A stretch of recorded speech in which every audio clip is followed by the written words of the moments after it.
remember when you were young. You shone like the sun. Shine on, you crazy diamond.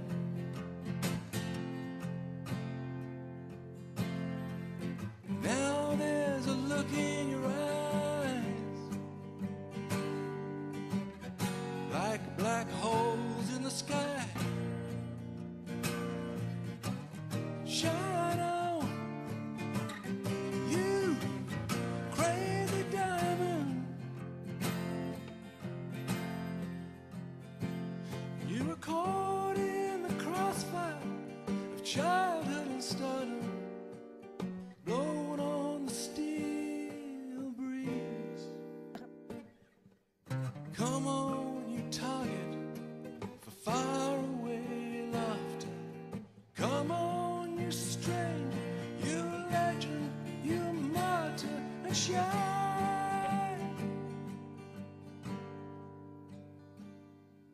You reach for the secret too soon. You cried for the moon. Alors, seconde émission à naviguer, là. La première a eu son petit succès. J'avais invité la grande Vanda Mastor à nous parler de la démocratie, un gouvernement pour quel peuple.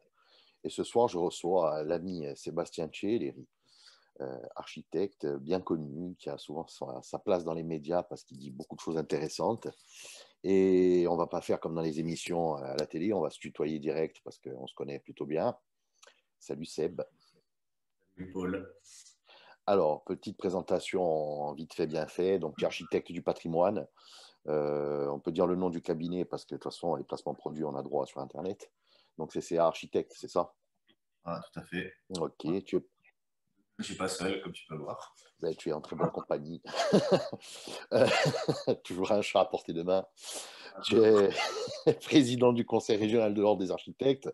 Donc, pour tes expériences et tes études, tu as fait un peu le tour. Tu as été à Chaillot, tu as été à Turin. Moi, ce qui m'intéresse aussi beaucoup, surtout, c'est ton expérience avec Andrea Bruno, qu'on connaît bien en Corse. Oui. Et certainement l'un des meilleurs architectes du monde, même si toi, tu vas nous dire que c'est le meilleur architecte du monde, certainement. Alors, c'est le meilleur, disons que c'est un qui a sa place parmi les grands maîtres du XXe siècle, je pense, et du XXIe, à cheval sur les deux, Ouais. sur un champ de réflexion particulier qui est ce qui est lié à, on va dire, dans la suite des grands théoriciens de l'architecture par le prisme de la restauration, en fait. Et par sa forme de doctrine, de théorie même, de révélation de la mémoire par l'acte architectural et notamment l'intervention contemporaine, et donc qui s'est rendu célèbre, on dira, avec cette manière de pratiquer. Effectivement, j'ai une petite expérience chez lui à l'époque de ma dernière année d'études à Turin et un contact, même amical, qui est resté avec quelqu'un qui est un grand architecte et un grand homme à tout point de vue, surtout. Ouais. Et qui a bossé en Corse aussi. Voilà, ben oui, qui a livré quand même le dernier grand musée qu'on possède, en fait, hein, donc le musée de la Corse dans la citadelle de Corté. Voilà, justement. Alors, dis-nous le nom du chat qu'on le mette au générique. Piam. Voilà, il sera crédité au générique. Non, oui. Et la citadelle de Corté, bon, c'est un exemple quand même de reconversion. Ça pose une question plus générale de quel usage pour des bâtiments dont l'usage est obsolète, en l'occurrence l'architecture militaire. Ouais. Et c'est une réalisation qui est reconnue internationalement aussi. Hein, donc c'est une chance d'avoir pu bénéficier de ça. Alors justement, ça nous amène un peu aussi à ce dont on va discuter là pendant un moment. C'est le sujet que tu as choisi, c'est patrimoine matériel et patrimoine immatériel, l'homme au milieu des ruines. Et moi, j'ai trouvé une citation de toi qui est assez intéressante, c'est composer avec la nature pour ne plus la contraindre. Alors, on a des questions aussi des gens, parce que sur Internet, quand je poste, quand je fais la com un peu pour l'émission, je propose aux gens de poser des questions. On en a eu 2 ou 3 sur Twitter, dont l'ami Gilles Zerline, qu'on salue s'il regarde. Et de fait, donc, ce thème, ce sujet, ça nous a amené à ce livre qui qui est très important pour toi. Je commence à peu près toujours l'émission, toujours, parce que c'est la seconde. Pas comme si j'en avais fait 10 000, mais c'est la seconde. Et donc, tu avais choisi Les Pierres Sauvages, c'est ça, de Pouillon, qui est aussi un architecte qu'on connaît bien, notamment à Bastia. Et donc, c'est un bouquin de 64. Alors, pour situer un peu, c'est un roman qui est écrit à la première personne. C'est le journal de bord d'un moine, Guillaume Balz, qui est chargé de terminer la construction d'une abbaye. C'est l'abbaye du Toronnais, je crois. C'est ça. Voilà. Et donc, ça se passe au XIIe siècle et il raconte un petit peu à la fois la construction de l'abbaye, les principes architecturaux, spirituels et intellectuels qui l'habitent, et en même temps sa propre construction à travers la construction de l'abbaye. Donc, juste un petit extrait. Dans l'art, toute connaissance, labeur, patience, et ce qui peut surgir en un instant a mis des années à cheminer. Donc, toi, ça, c'est le bouquin qui te marque. Oui, vraiment, au-delà de mon profil d'architecte et y compris au-delà de la qualité d'architecte de l'auteur, en fait, que j'ai vraiment découvert et voué à cette forme d'attrait supérieur peut-être aux autres par sa facette d'écrivain. Et par ce livre-là, justement, il faut savoir qu'il a écrit en état de confinement extrême, celui de la prison, après des affaires de malversation financière dans des opérations de logement, donc qui après, il a été blanchi de tout ça bien plus tard.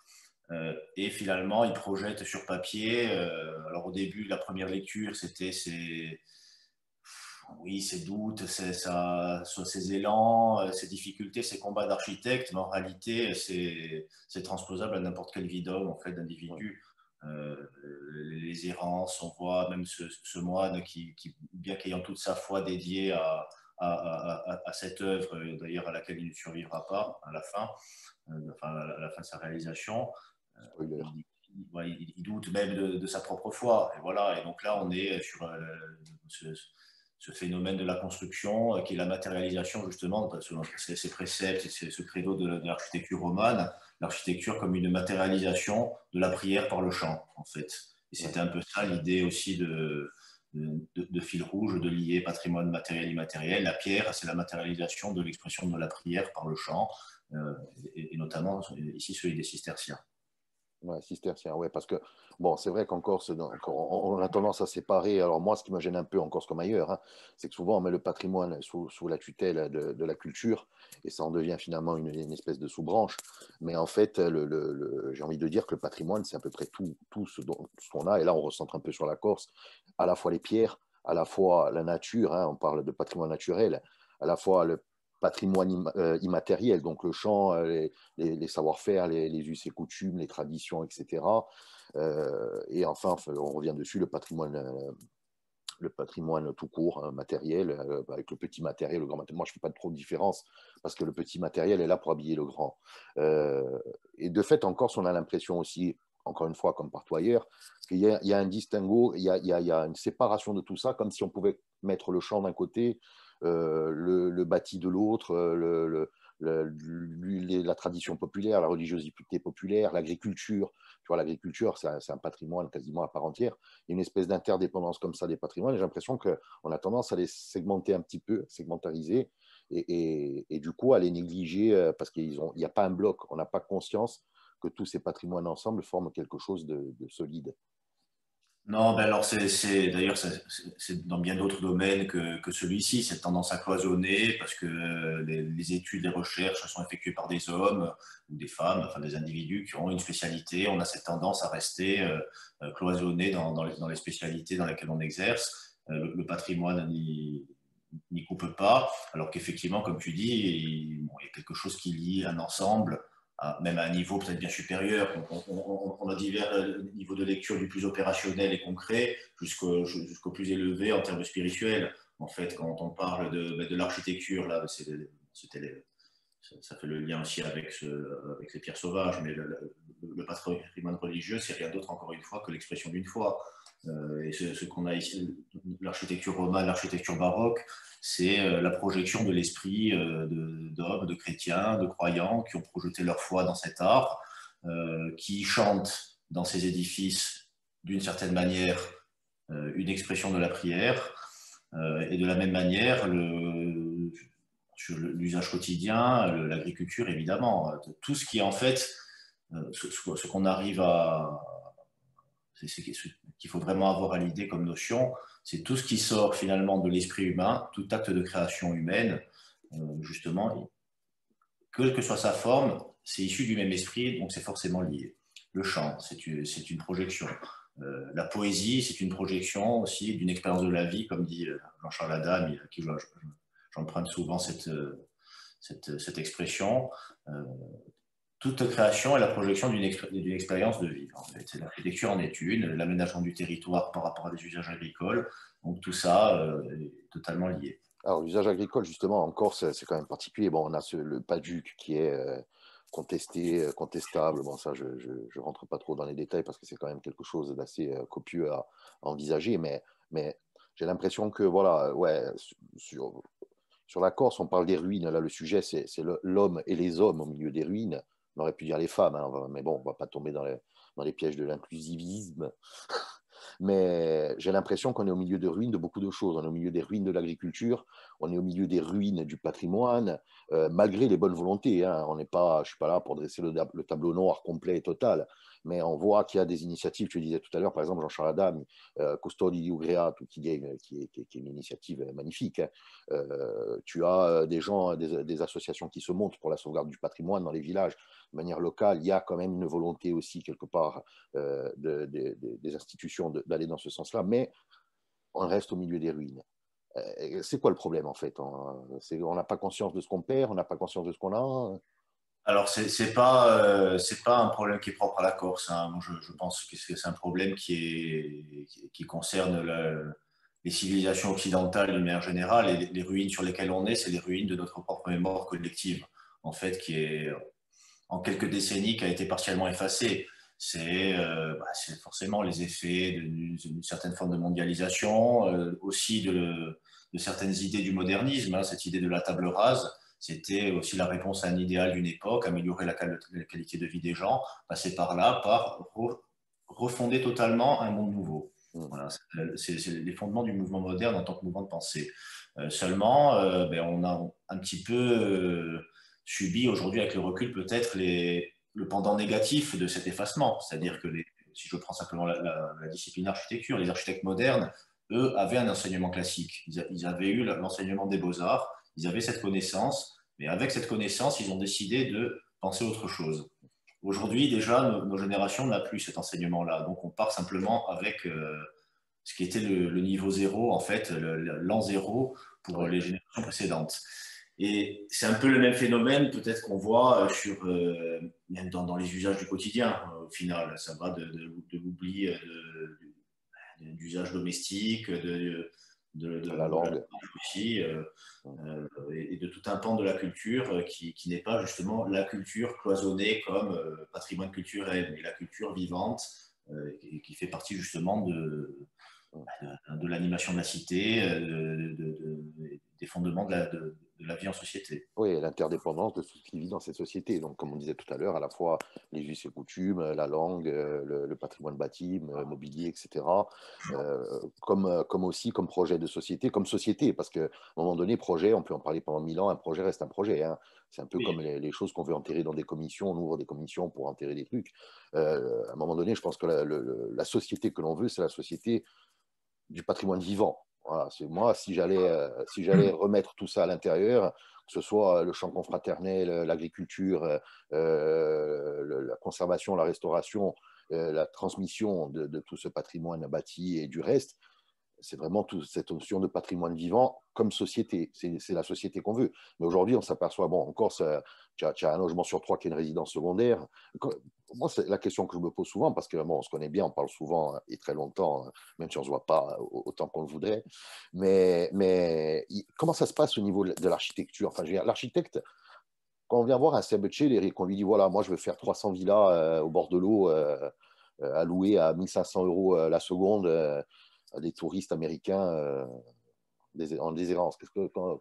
qu'est-ce qu'il dit Seb Chéléry et qu'est-ce qu'il dit un autre de tes confrères. Parce que dans tout ça, dans toute ce lissage de la Corse, cette bétonisation, on le dit vulgairement, la bétonisation, on parle souvent des élus qui accordent les permis de construire, des préfectures qui disent, bon, ok, ils mettent le tampon valide dessus, des gens qui vendent les terrains ou qui construisent, etc. Mais il y a quand même, c'est vrai, cette cheville ouvrière non négligeable qui est l'architecte à un moment donné, qui fait peut-être aussi les permis de construire, qui fait les dessins, qui fait l'implantation. Qu'est-ce qui se passe dans la tête quand on te propose un truc comme ça? C'est varié. Bon, déjà, après, je pense que y a peu de chances qu'on vienne me proposer à moi une telle commande. Non, mais après, c'est des choix. Alors, il y a des choix que moi, j'ai pu me permettre parce que, bon, voilà, c'est dans des petites structures. On était deux, maintenant, je suis seul. Je n'ai pas de salariés dont dépendent un certain volume de commandes. Donc, j'ai fait ce choix, moi, d'exercer quasiment exclusivement dans le domaine du patrimoine, ce que je fais. Après, il faut qu'on reste à la mesure de ce qu'on est. Et finalement, c'est vrai qu'on répond à une commande. Alors, posons-nous la question, est-ce qu'on est les exécutants d'une commande comme un prestataire de service lambda ou est-ce qu'on répond comme parfois on le prétend collectivement quand même? Et moi, je suis plutôt pour cette facette-là, répondre à une commande, mais à une certaine vision de la société, à l'intérêt collectif. Donc, l'intérêt de la société au service de laquelle nous travaillons. Et ça, effectivement, ça pose la question du refus d'un certain type de commande, peut-être. Ouais. Parce qu'on peut appeler une forme de commande indigne. Alors après, c'est très subjectif. Moi, le curseur, il est placé très, très, très en amont. Voilà, après... L'anarchitecte. Hein? L'anarchitecte. Non, oui, mais... Ouais. C'est des questions, parce qu'après, sur la bétonisation, ça dépend de la finalité, parce qu'on a quand même un besoin cruel de logement. Quand on voit la situation en Corse, la manière maintenant, en quelques années, je ne dis même pas quelques décennies, c'est l'espace de quelques années, la flambée extraordinaire des prix. C'est maintenant quelqu'un qui naît ici, qui a une situation professionnelle normale, a de plus en plus de difficultés à accéder à la propriété, à se loger. Donc ça, c'est une forme quand même. On ne peut pas ne plus construire. Voilà, c'est ce que je veux dire. Mais après, c'est une question de mesure, effectivement. Je pense qu'à un moment, il faut vraiment il faut faire notre adjournament au collectif. Alors nous, en tant qu'architectes, mais peut-être d'une manière générale, en tant que société, je pense qu'on en aurait besoin, et même parfois nous individuellement aussi, en tant que personne, dans notre intérieur. Mais savoir un peu qu'est-ce qu'on ne peut plus accepter, en fait. Ouais. Voilà. Parce que c'est un peu ce qui motivait ta démarche quand en 2018, tu as signé cette convention avec l'Université de Corse, enfin, l'Ordre des architectes et l'École nationale supérieure d'architecture de Montpellier. Il y a eu une convention avec la fac de Corté pour former justement un petit peu, je dirais, les forces en devenir de l'Université de Corse. Peut-être les gosses aussi, puisque tu as eu une action auprès des lycéens, des collégiens, notamment Simon Vinciu et Rabastia. Est-ce qu'il y a tu as cette volonté justement de dire c'est peut-être à la génération d'après de réussir ce que nous on a du mal à faire, cet adjournament, et puis aussi cette mise en commun et en collectif des intérêts supérieurs de tout le monde. Oui, et voilà. Alors ces deux actions-là, c'est vrai que c'est quelque chose peut-être sur ces 3 dernières années que je retiens en termes d'action, dans la mesure où moi je crois beaucoup à cette dimension un petit peu idéaliste de l'enseignement. Et bon, après il y a une réalité, mais bon, je m'en cantonne à ce premier degré-là, malgré tout, et à la transmission, notamment dès le plus jeune âge, à une forme de culture architecturale, mais pas seulement la culture, c'est-à-dire, on reproche souvent quand on tient ces discours de dire, attends, les gens qui ne possèdent pas cette culture-là, ça veut dire qu'il faut les éduquer, enfin, cette notion un petit peu péjorative, c'est pas du tout ça. C'est comme une culture musicale, une culture littéraire, c'est quelque chose qui s'acquiert et qu'après qui chemine à travers notre propre observation. Et là, en l'occurrence, c'est donné un petit peu dès le plus jeune âge, avec cette expérience qu'on a fait avec une classe de 5e, à l'initiative d'Anne-Charlotte Luciani, qui était leur prof de physique, de 2 trimestres en fait, d'observation de l'endroit où ils étaient, le vieux lycée, donc collège jésuite au tout début du XVIIe siècle, toujours collège 4 siècles après, et de prendre un petit peu déjà la mesure de l'endroit où ils sont, ce que ça signifie, et notamment en termes de patrimoine, au sens d'héritage commun qu'ils ont. et ensuite se projeter, eux, comme utilisateurs de ce bâtiment avec les besoins qu'il y a, et se mettre un petit peu à la place de l'architecte aussi en projetant une nouvelle aile de leur collège. Voilà. Et ça a été très formateur. Ouais. Et sur l'université, c'est une autre dimension. C'est aussi la volonté de, en Corse, que soit présent l'enseignement de l'architecture, mais au sens large, justement, peut-être, même si on est en convention avec une école, une vision un petit peu plus large, justement, de ce qu'est la vision des écoles d'architecture, tutelle du ministère de la Culture, contrairement aux universités qui sont sous tutelle d'enseignement supérieur. Donc, c'était même un peu provocateur dans ce milieu-là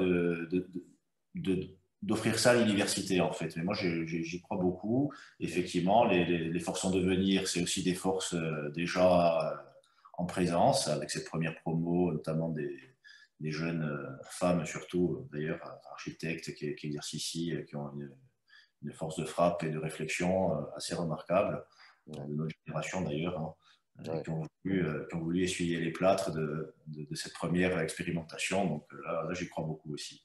Ouais. Donc, ouais, il y a cette volonté un peu iconoclaste, justement, et pédagogique à la fois, de transmettre et d'initier, parce que, bon, c'est un art majeur, l'architecture. Hein. On ne va pas refaire Gainsbourg qui s'adressait à Béard. Hein. Mais voilà, c'est un art majeur qui nécessite une initiation. Et c'est vrai que sans faire l'élitiste ou le prosélyte ou tout ce que tu veux, on a vu avec l'histoire de la Tour d'Albe, qui a été quand même un clash populaire, on va dire, allez, assez important. Qu'il y a quand même une pédagogie à mener. Alors, une pédagogie qui se faisait peut-être naturellement à un moment donné, c'est-à-dire qu'on connaissait les lieux où on vivait et on savait comment étaient faites les choses parce qu'on vivait dedans, et qu'aujourd'hui, on n'y vit plus. La plupart des villages en périphérie de Bastia, par exemple, sont devenus, la plupart du temps, dans le meilleur des cas, des villages de vacances, au sens où on y va pour les vacances, ou des zones dortoirs. C'est-à-dire où on rentre le soir parce que Bastia, c'est devenu trop cher pour pouvoir y habiter quand on a un salaire à peu près correct, enfin normal, on va dire. Donc, y a quand même ce côté aussi pédagogie de l'architecte qui manque un petit peu. Mais en fait, ce côté élitiste, on en hérite malheureusement de l'histoire aussi. C'est vrai que bon, pendant des siècles, la commande de l'architecte ne s'adresse pas à la population. En fait, c'est les édifices publics, c'est les édifices de représentation du pouvoir, donc administratifs, militaires ou religieux, et c'est les grandes demeures, les palais, les châteaux. Donc, et c'est en aucun cas la maison de l'habitant d'une ville lambda. Voilà. Donc aujourd'hui, justement, il faut peut-être, et ça va aussi peut-être participer à générer, justement, c'est des générations de professionnels un petit peu hors sol aussi et déconnectés de La réalité. d'une forme de réalité. Moi, je ne crois plus aujourd'hui à cette idée d'art majeur, en fait. Je crois au contraire à l'action depuis le bas, sans, encore une fois pas péjoratif, mais c'est cette notion hein, depuis la base du peuple qui monte, que ce soit l'action politique ou n'importe quel autre type d'action, qu'on doit se placer à ce niveau-là. Voilà. Et alors la culture, c'est plutôt, oui, c'est donner les outils, hein, plus qu'une forme de culture aux gens. Et ces outils, on ne les a pas parce que l'école ne nous enseigne pas l'histoire de l'art, comme c'est le cas dans d'autres pays, par exemple. Voilà, simplement avoir cette initiation, effectivement, avoir les outils qui nous permettent de voir quand on évolue dans un milieu urbain, dans un village, dans une ville, et de comprendre ce qui est bâti autour de nous, tout simplement. Voilà. Ouais, c'est ça qui est intéressant. Bon, après, tu pars de loin aussi parce que pour revenir sur le côté iconoclaste, on a quand même le phénomène, on retourne un peu sur le sujet, les ruines, ça nous désole quand on est dans un champ et qu'on voit une église du 9e siècle en paix et qu'on en a fait un garage ou une bergerie dans le meilleur des cas. Encore bergerie, c'est un réemploi, ça sera encore beau, mais voilà. Mais par contre, on les chérit aussi, c'est-à-dire qu'on a l'amour quand même de cette dégradation, comme si on s'imprégnait de l'histoire en regardant ces ruines, un petit peu, on se mettait comme un Mérimée, je veux dire, à Châteaubriand au bord de la falaise, avec l'écharpe dans le vent, en train de regarder, de dire, du haut de ces trois pierres qui s'entassent, 2000 ans de civilisation méditerranéenne vous contemple. Ça aussi, il faut peut-être à un moment donné le revoir. Alors, il faut le comprendre parce que moi, franchement, alors, j'ai une propre vision, une vision qui m'est propre des choses. Ouais. C'est ça qui nous intéresse. La vision. Mais moi, c'est vrai qu'après, Je ne pensais pas d'ailleurs il y a peu que cette question de l'appréciation de la ruine générerait autant de passion, de polémiques. D'un côté, bon, au début, j'étais un peu désemparé. Finalement, je pense que c'est positif parce que ça témoigne quand même, finalement, d'une forme d'attachement affectif à ce point, pour que ça déchaîne à ce point de passion. C'est que les gens aussi se l'approprient et même inconsciemment, toucher à un élément du patrimoine, c'est toucher à quelque chose qui leur appartient et qui leur appartient à juste titre au sens propre, parce que ça nous appartient. Et donc, bon, c'est finalement, au contraire, je me dis que tout n'est pas perdu avec de tels déchaînements de passion. Et après, pour revenir à cette idée de la perception de la ruine, on est là dans le fil d'une histoire de la perception de la ruine par les hommes aussi. Chateaubriand, c'est 1802, alors lui distingue la ruine, les ravages du temps, des ravages des hommes. D'ailleurs, je l'avais pris cette citation parce que je l'avais trouvée splendide. Quand Dieu, pour des raisons qui nous sont inconnues, veut hâter les ruines du monde, il leur donne au temps de prêter sa foi à l'homme, et le temps nous voit avec épouvante ravager en un clin d'œil ce qui lui mit des siècles à détruire. Effectivement, voilà. Voilà. Alors qu'effectivement, sur la ruine naturelle, on dira, il a cette vision un petit peu romantique, que là où le temps laisse des décombres, la nature, il dépose de la vie, donc des fleurs ici, à Nîmes, à un autre endroit. Et donc, bon, ça, c'est la vision aussi des Anglais. Mais à cette vision-là, bon, là, on est au tout début du 19e et dans les quelques décennies qui suivent, s'oppose une autre. Et cette vision française, pour le coup, des choses, qui est... c'est celle de la restauration non de Viollet-le-Duc, par exemple. Oui. La restitution. Notre-Dame, par exemple. Entre autres. Bon, alors Notre-Dame, c'est pas l'exemple encore le plus plus polémique. C'était les remparts de Carcassonne ou le château de Pierrefonds à la fin de sa carrière, qui sont des reconstructions vraiment très interventionnistes. Et lui, sa doctrine, c'était la restitution d'un monument dans un état qui peut ne jamais avoir existé.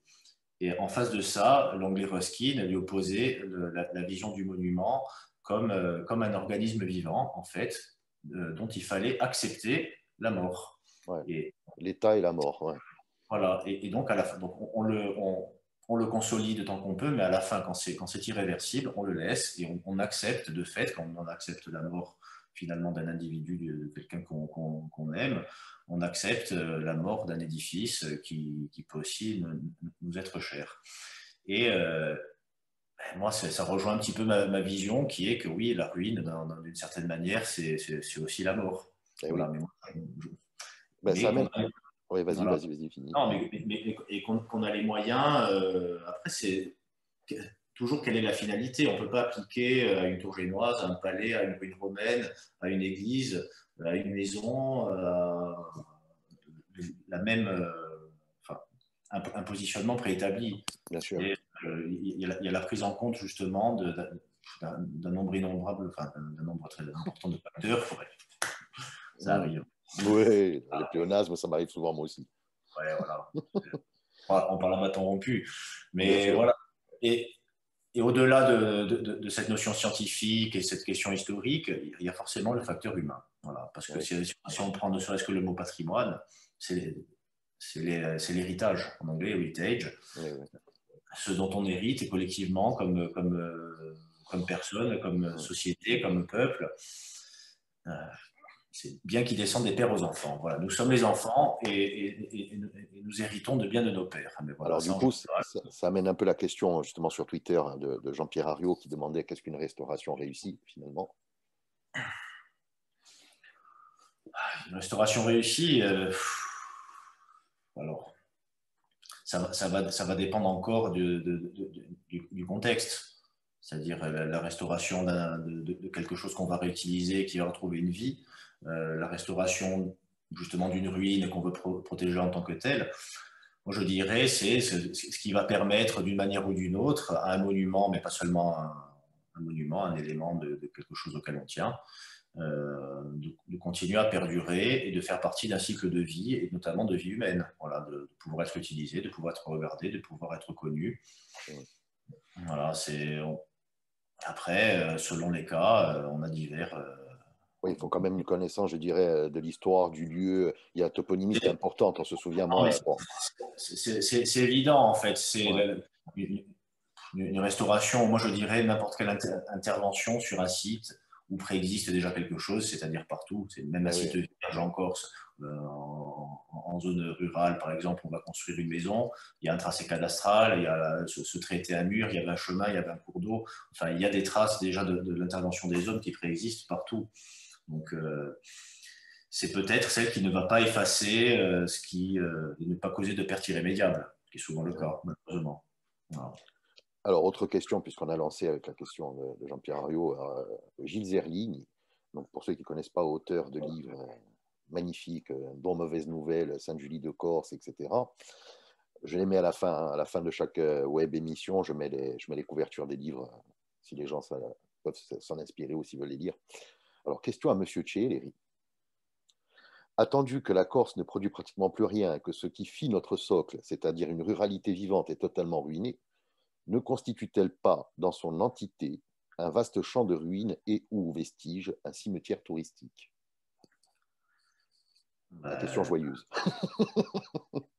Question joyeuse qui comporte une partie de la réponse. Ouais. Effectivement, on en parlait en introduction. C'est ce phénomène d'effacement total de la mémoire et d'éradication de ce qu'on a. Si on transpose le phénomène de ce qu'on subit à l'échelle de la société à notre échelle d'individu, c'est comme si, après ces quelques minutes, en sortant de la pièce dans laquelle on est, on passe la porte. Et à partir de là, commence notre nouvelle vie. C'est l'instant zéro. On a oublié notre nom, on a oublié qui sont nos parents, quelles sont nos racines, quel est notre village. On a tout oublié en disant, mais peu importe, c'est le passé, ça ne compte pas. Là, on est dans l'avenir. Et c'est un peu ce qui se... Moi, c'est ce que j'observe à un niveau collectif, malheureusement. Hein. C'est qu'on cherche à avancer sur rien. Voilà. Et effectivement, sur un état des territoires abandonnés, parce que c'est l'image mythifiée de la Corse sauvage, du maquis, du village qui émerge au milieu de sa végétation luxuriante. Tout ça aussi, on est sur de la ruine, sur du paysage en ruine. Et là, c'est le paysage en ruine par l'abandon. Alors effectivement, Voilà. Ouais. ce que peut-être Chateaubriand aurait trouvé romantique, c'est aussi ce qui témoigne de l'abandon. Voilà, de l'abandon, mais il y a aussi une part de romantisme. Et là, bon, j'anticipe un peu, c'est Batti Albertini qui nous disait l'homme n'est-il pas plus une ruine aujourd'hui que les monuments que nos ancêtres ont construits? Et il y a effectivement ce que tu dis là qui est très juste. Moi, j'ai l'impression que non seulement on vit au milieu des ruines, mais qu'en plus, on fantasme ces ruines. Là, bon, moi, c'est plutôt l'histoire que l'architecture. Hein, ça, chacun son domaine. Hein, et je ne suis pas le plus grand spécialiste, mais quand je vois ceux qu'on se prête comme les fameuses valeurs de nos ancêtres, les histoires fantasmées de X personnages historiques, on ne va pas relancer le truc là, quand on s'imagine autre chose que ce qu'on est, j'ai l'impression effectivement qu'on a notre lot de romantisme au milieu des ruines et qu'on s'étale au milieu du champ en disant ah, autrefois j'étais empereur d'Orient, d'Occident. Voilà. Et au lieu d'aller vers justement la sincérité, parce que la sincérité c'est quoi? C'est que parfois, un champ de ruines, c'est une ade. Il y a une ade, ça veut dire qu'il y avait de l'agriculture, qu'il y avait un rythme, qu'il y avait une saisonnalité, qu'il y avait des bêtes, qu'il y avait des maisons, qu'il y avait toute une organisation sociale et sociétale autour de ça, et une langue, et une façon de vivre, et des toponymes. Parce que moi, je suis quelqu'un qui tient beaucoup aux toponymes, même si souvent on dit que ce n'est pas une science, le toponyme, effectivement, mais c'est une transmission aussi populaire. Bien sûr. Et tout ça on le retrafique, alors, encore une fois, on doit avancer, se transformer au risque de disparaître véritablement et définitivement. Mais j'ai l'impression aussi qu'on fantasme tout ça. Je dis, bon, pour revenir dessus, on ne va pas faire 50 minutes dessus, mais le coup de la tour d'Albe aussi, j'ai eu une opposition entre ce qu'on aimerait que ce soit et ce que c'était réellement. Et à un moment donné, c'est vrai que tu as l'impression que c'est ce qu'on voudrait être qui gagne, quoi. Moi, c'est ça, pour moi, les ruines, c'est ça, c'est le fantasme, les ruines, tu vois. C'est vrai, oui, oui. Oui, alors c'est vrai que par rapport à l'histoire, ça fait un petit peu le lien avec cette idée de roman national, en fait, que la France s'est construit son roman national, la Corse se construit aussi son roman national. Et effectivement, ça se fait parfois, moi j'ai l'impression, avec même une négation de ce qu'est l'histoire comme discipline, justement.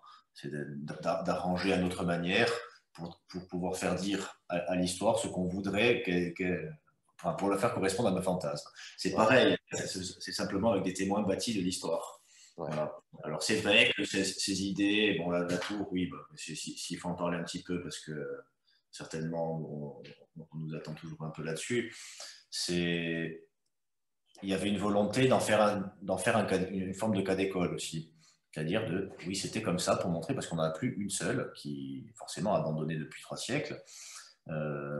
C'était une démarche qui était scientifique. Voilà. Mais voilà, effectivement, il faut se poser la question, parfois, la confrontation de la vérité scientifique avec l'acceptation par le prisme du facteur humain. Et là, c'est l'affect, donc on est un petit peu en dehors de rationalité, la rationalité de la science, mais c'est quand même je pense que c'est indispensable à l'avenir de tirer la leçon de ça. Ça ne veut pas dire qu'il ne faut pas reproduire cette démarche architecturale pour ces questions-là, mais il faut vraiment se poser la question d'une autre manière et confronter ça à ces dimensions affectives. C'est assez délicat parce que c'est une porte ouverte quand même à l'arbitraire, justement, quand on commence à parler du goût des gens, de faire les choses selon le goût. C'est cette maladie de la pierre apparente à une époque, de décrépir des églises baroques entièrement décorées de stucs, de leur donner l'aspect d'une bergerie. Enfin, c'est des choses qui ont été fréquentes. Mais il faut là encore une fois, ajuster le curseur de manière assez fine pour composer avec tout ça. Et c'est une complexité nouvelle, en fait, dans le positionnement de l'architecte, et pas seulement, hein, de celui qui va raisonner sur le devenir du patrimoine, au regard d'une forme d'attente des gens, dont, encore une fois, se comportent à juste titre parce que ça leur appartient. Bien sûr. Alors, on va passer du coq à l'âne, parce que ça fait déjà un bon moment qu'on discute. On va passer l'extrait que tu as choisi, donc c'est Pronto Soccorso. C'est un film qui s'appelle I Nuovi Mostri. Voilà. Nouveau monstre. Donc, c'est de Monicelli, Dino Risi et Torrescola. Alors, pourquoi on en parlera après. D'abord, je le passe et puis après, on en parle.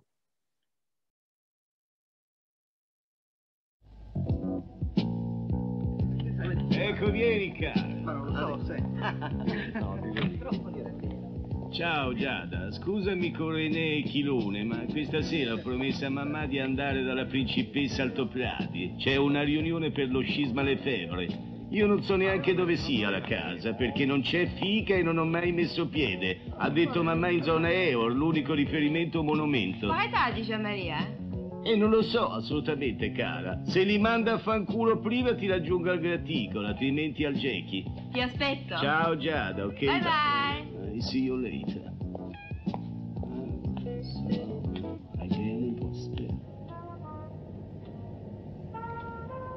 Via Thailandia.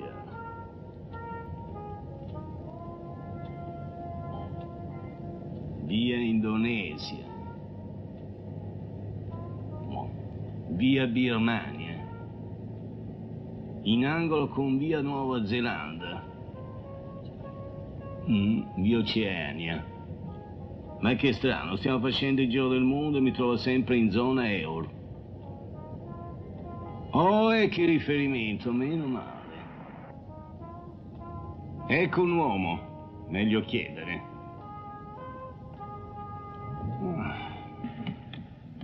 Buonasera carissimo, lei mi potrebbe rendere un servigio. Conosce via Cambogia?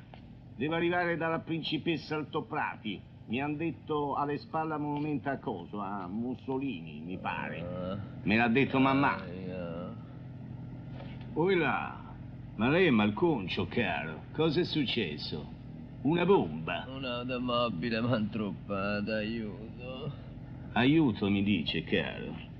Cosa posso fare per lei? Non so, non ho neanche la mia cassettina first aid, sa, la cassettina pronto soccorso. La tengo installata sulla mia Land Rover. Quando faccio rotta africana la porto. Si rende necessaria, sa. Si prendono certe inculate qui nel Gheghe, le bestie incornano. Col bufalo ti la cavi, ma con il rinoceronte ci resti secco. Ma portami via. Ma dove la porto, caro? Io ho una riunione di famiglia, si parla di papi, come non la posso portare? All'ospedale. All'ospedale, mi dice. Volentieri, caro, ma io non ho dimestichezza con gli ospedali. Io conosco solo una clinica privata a Ginevra. Ci vado de temps en temps per sgonfiarmi. Lei vuole essere autotrasportato? Sì. E lo vedo, si è già accomodato. Questa non mi ci voleva. D'altronde io non posso certo rifiutarle un trasporto. Senta, lei mi dica dove deve andare, perché io in questa zona ho perso l'orientamento. La scarpa è sua, suppongo. All'ospedale, al Sant'Alfonso, a Lungodevere. Voilà. Alors, pourquoi ce choix? Parce que, alors, bon, déjà, c'est l'attrait un petit peu bon, universel pour tout ce qui est italien. Voilà. J'ai ce travers-là. Non, mais On est beaucoup à l'avoir, ouais.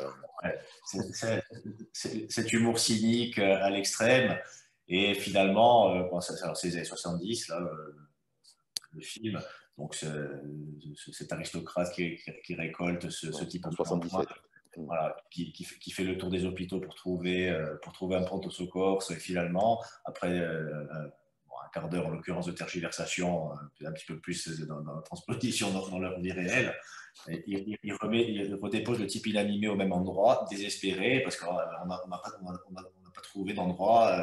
Ouais, il fait le voilà. tour des hôpitaux, des militaires et tout, et puis en fait, tout le monde l'envoie bouler, et au final, il remet le mec là où il a trouvé. Si c'est pas pour le secours, c'est pas urgent. Ouais. Et du coup, bah voilà, c'est ça, et ça encore, c'est quelque chose, c'est une forme de critique de la société de leur époque, ça, ce film. Mais voilà, on voit qu'aujourd'hui, des tergiversations pour finalement, après moult péripéties, en être au même endroit, mais en pire, finalement, c'est des situations qu'on rencontre souvent, et bon, ça en témoigne un peu de l'absurdité de ce qu'on rencontre quotidiennement, malheureusement. Ouais, voilà, ouais. Puis aussi cette espèce d'individualisme, le charity business. Enfin voilà, c'est assez révélateur d'une société. Alors, nous, ça nous parle parce que forcément, bon, déjà, c'est l'humour italien, c'est dans la magagne, dans le cynisme, dans l'humour noir, c'est très proche de nous.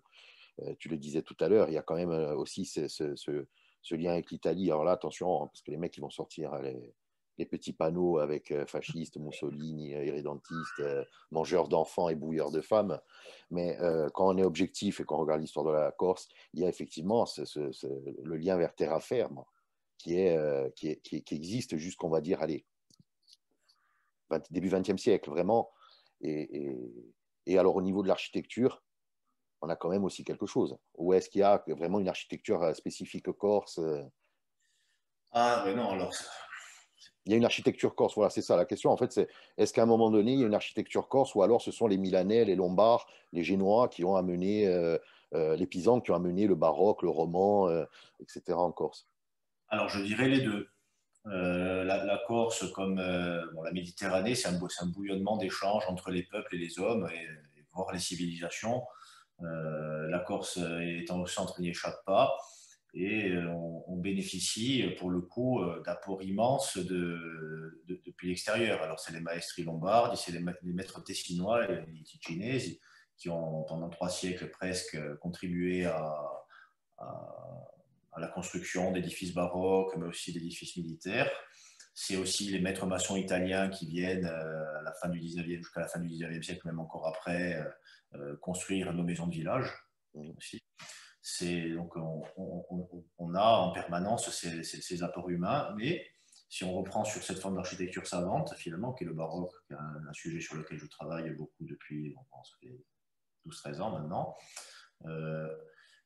on a en fait distillé et acquis ces apports extérieurs pour continuer à les faire vivre et développer nos propres codes, en fait. Et c'est ça qui est extraordinaire, la manière dont on s'est nourri de ces Tessinois, de ces Ligures, de ces Toscans, de ces Lombards, pour créer et finalement faire évoluer peut-être ce qui a été véritablement une école, dans le sens école de pensée, artistique et architecturale, mais pas seulement architecturale, artistique dans tout son ensemble, peinture, sculpture, etc., qui est ce baroque de Corse extraordinaire, illustré avec ce nom, cette dynastie des Rafali, du Piedigroge et d'Orez, sur 2 siècles.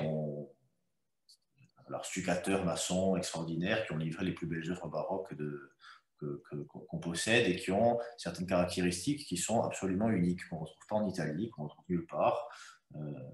Ça, c'est quelque chose que j'ai beaucoup, sur lequel j'ai échangé avec Monique Trébert, qui est historienne, elle qui est native de Suisse, et qui m'expliquait que cette technique du stucco-lucido, donc une manière de lisser au pouce les stucs des retables notamment, disparue depuis l'Antiquité partout, utilisée encore sous le XVIIIe siècle. Donc on a cette idée quand même de particularisme, y compris dans les techniques, qui nous sont propres. Et maintenant, franchement, une manière, quand on a acquis un petit peu ces codes de lecture, reconnaître une architecture baroque de Corse, même des particularités du Cap, reconnaître des rafales, au premier coup d'œil, sur des caractéristiques qu'on ne trouve pas ailleurs. Et de manière étonnante, ce qui est aussi particulier, c'est sa temporalité. Ça continue à perdurer quasiment jusqu'à la fin du 19e siècle. On fait encore du baroque. Du baroque en Corse, alors que ça a disparu ailleurs depuis. C'est pas du néo, de la réinterprétation stylistique comme le néo-gothique. On est déjà dans la période de l'éclectisme. Non, on continue. On est dans la continuité parfaite, sans interruption, une continuité stylistique qui fait qu'on a du baroque du 19e, ce qui est quand même aussi là unique. Ouais, on a quand même quelques petits trucs uniques, comme nos fresques dans nos chapelles, à Omé, ça je pense en l'occurrence. Là, Alors, Omé, alors là, pour le lien avec l'Italie, on a une hypothèse que personne n'est en mesure de contredire, formulée par Vincent Simonet, donc, qui était à l'époque du chantier conservateur des monuments historiques. Lui, il attribue à Giovanni da Piamonte, donc un collaborateur de Piero della Francesca, le plus grand maître de la Renaissance du Quattrocento, qui serait intervenu en Corse. C'est vrai qu'on a une iconographie de la Renaissance italienne au XVe siècle, ici au centre de la Corse, dans une église commandée par des évêques, certes, mais une forme de chaînon manquant dans l'histoire de l'art de la Corse, avec cette dimension Renaissance qui est quasiment totalement absente de chez nous. Et là, on a le lien avec l'Italie et qui apparaît, qui nous explose à la figure dans cette représentation de Saint-Martin et de la crucifixion de Saint-Pierre extraordinaire. Voilà. Alors justement, moi, ça m'appelle. Est-ce que c'est quoi ton plus beau chantier à toi, ton plus beau, on va dire ton plus gros, on va pas parler gros sous, mais ton plus beau, celui qui t'a le plus ému ou qui t'a le plus passionné ou qui te passionne, hein, s'il est en cours. C'était justement cet épisode-là.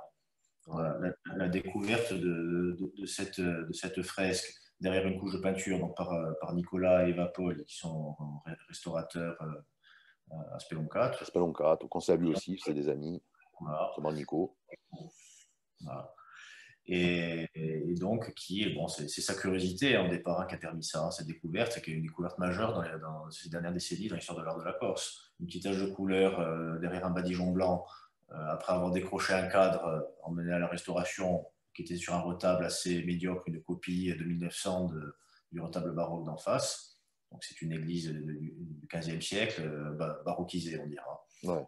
Et en grattant, là, il y a quelque chose, son instinct découvre ces deux panneaux de cette image extraordinaire qu'ils ont restaurée, après jamais repeinte, jamais touchée, c'est-à-dire qu'elle est dans son état XVe siècle en fait. Ce qui est exceptionnel, là aussi en Corse.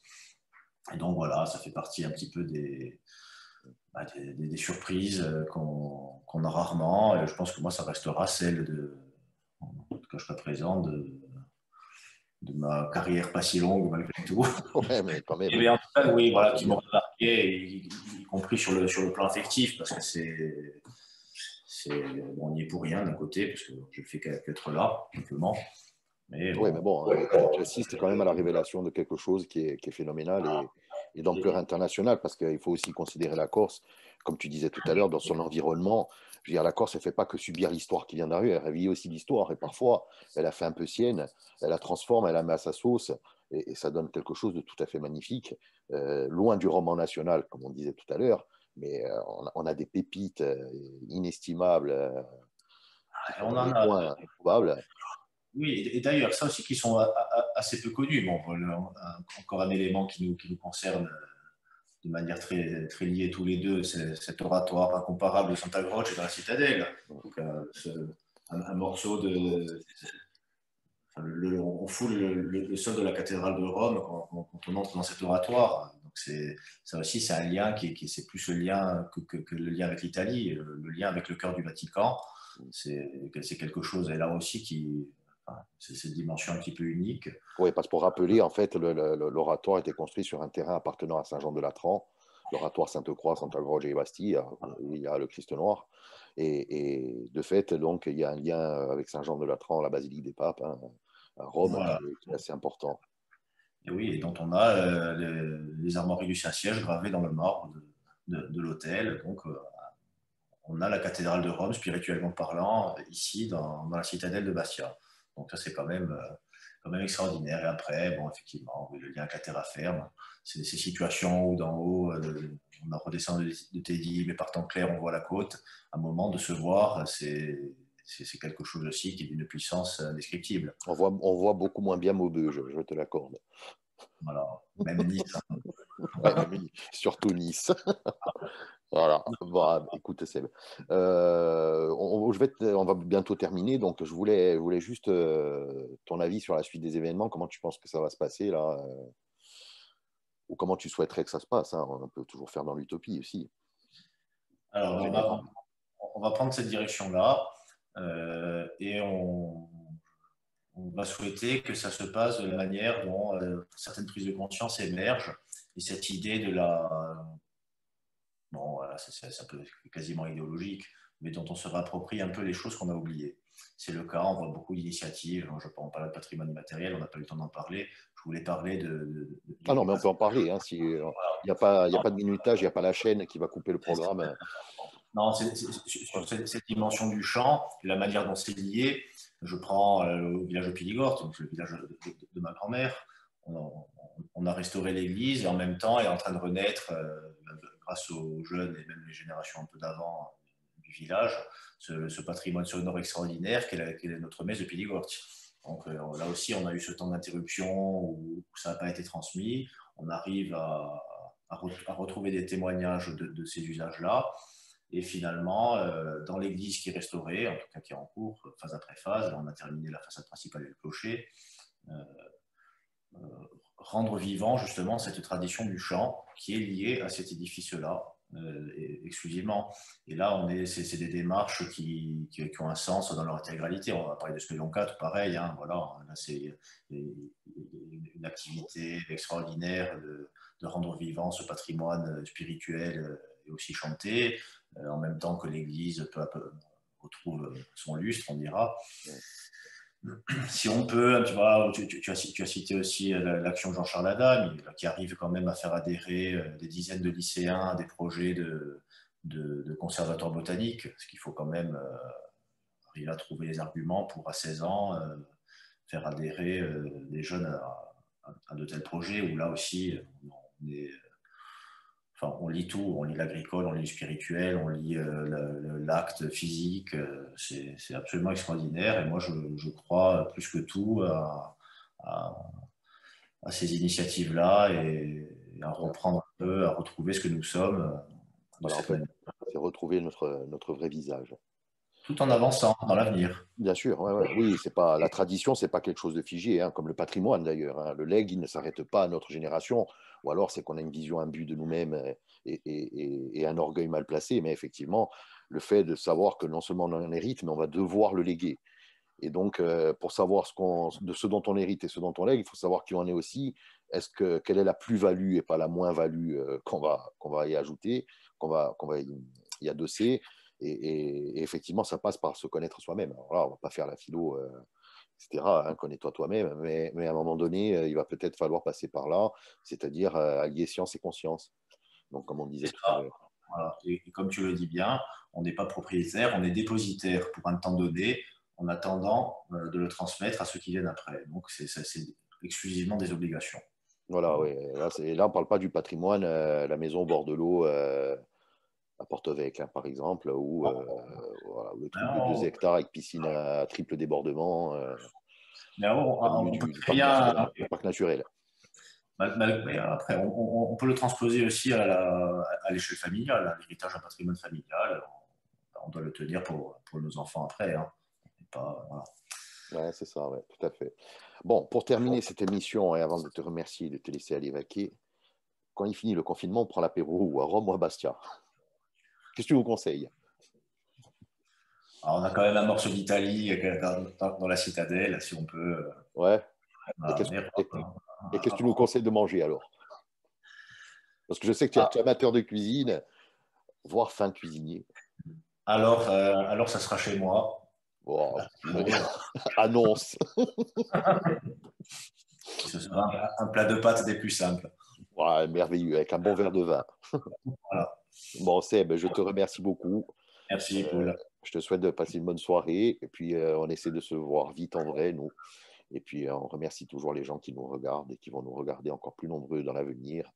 Perché siamo tutti in tristezza, una vigila. Donc, buonasera e a presto. À plus.